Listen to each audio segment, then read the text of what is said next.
Sir আসমো? সেই তো কিছু আসমু কর কি দরকার আসলা। আয় বস।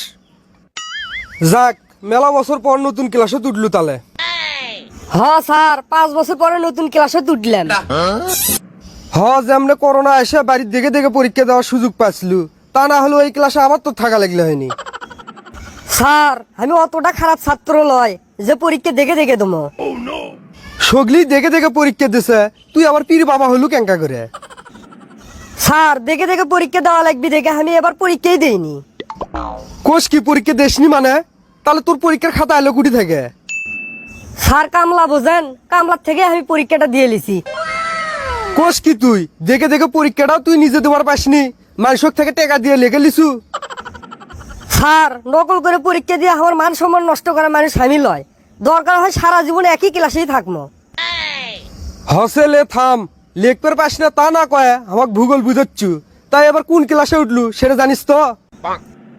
স্যার এবার আমি ক্লাস 9-এ উঠলাম। তা কি লিয়ে পড়বু, মানে কোন বিষয় লিবু?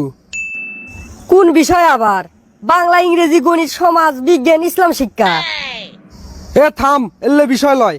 9-এ উঠে যে 3টে বিভাগ থাকে, সায়েন্স, আর্টস, কমার্স, এলে কথা করছি। এই 3টের মধ্যে তুই কোনটা লিবু সেটা ক।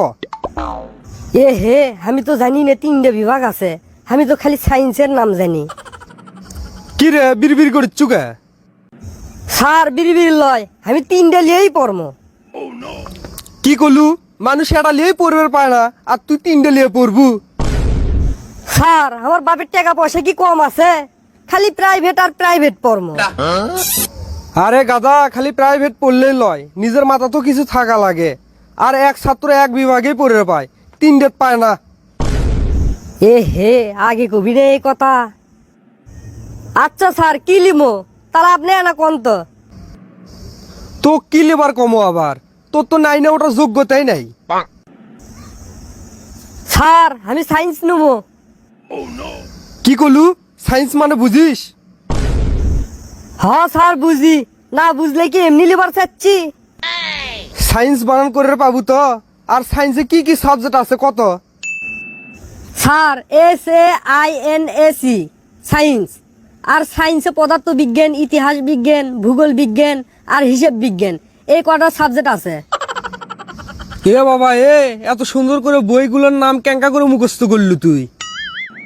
স্যার খালি বইয়ের নাম মুখস্থ লয়, বড় ভাইয়েরা আমার কাছ থেকে তো পড়াও করাই লেবার আসিচ্ছিল মাঝে মাঝে। তুই তো সেই মাপের ব্রিলিয়েন্ট ছাত্র। যত যাই ক, তোক সায়েন্স দেওয়া যাবি না। আর তোক মনে হয় এবার ক্লাস 8-এই থওয়া লাগবি। আবার যদি লেটে থাকি তাহলে না আমার গার্লফ্রেন্ড আমার উপরের ক্লাসে উঠবি, তাহলে কি আমার মান সম্মান থাকবি? স্যার শোনেন, ক্ষমতার অপব্যবহার করেন না মিসেই। এটি আবার ক্ষমতার অপব্যবহার করে দেখলু? তোর তো 9-এ ওঠার যোগ্যতাই নাই। স্যার যোগ্যতা নাই বলে কি মান সম্মান নাই? স্যার আপনার বউ যদি আপনার চাইতে বড় হয় তাহলে কেঙ্কা লাগবি? তার মানে কি? কার মধ্যে কিলি আসিচ্ছু তুই? স্যার কিছু লয়, আপনার কাছে প্রাইভেট পড়বো আমি, কদিন থেকে আসমু সেটা কন। প্রাইভেট পড়বু তুই? স্যার চিন্তা করেন না, আমি না বুঝলে আপনার 2বার করে বুঝান লাগবি না, আপনি খালি একবার করে বুঝাবেন। আমি বুঝলে বুঝলাম, না বুঝলে না বুঝলাম, আর মাস গেলে আপনি টাকা ঠিকই পাবেন। আচ্ছা ঠিক আছে, তুই যখন জেদ ধরছু তখন সায়েন্স ছিলে। আচ্ছা স্যার মেলা ধন্যবাদ আপনাকে। ধন্যবাদ লয়, তুই মনে কর তোর শিক্ষা জীবন এটিই শেষ, এর উপরে আর তোর যাওয়া লাগবি না। স্যার মানুষক ছোট চোখে দেখা হয় না, দেখে নিনি 6 মাস পরে আমি ক্লাস 10-এ উঠবো। আচ্ছা উঠিস, থাক তুই, তোর সাথে পেছাল পারলে মানুষ পাগলা করে কবি। স্যারের কথা শুনে মাথা ঘুরে যায়, স্যার মনে করে আমি কোনো পড়াই পাই না। আচ্ছা কোন তো, আমি যদি ভালো করে পড়ি তাহলে কি আমি 6 মাসে ক্লাস 10-এ উঠতে পাবো না? It's the motherfucking Eagle Double G. Snoop Dogg.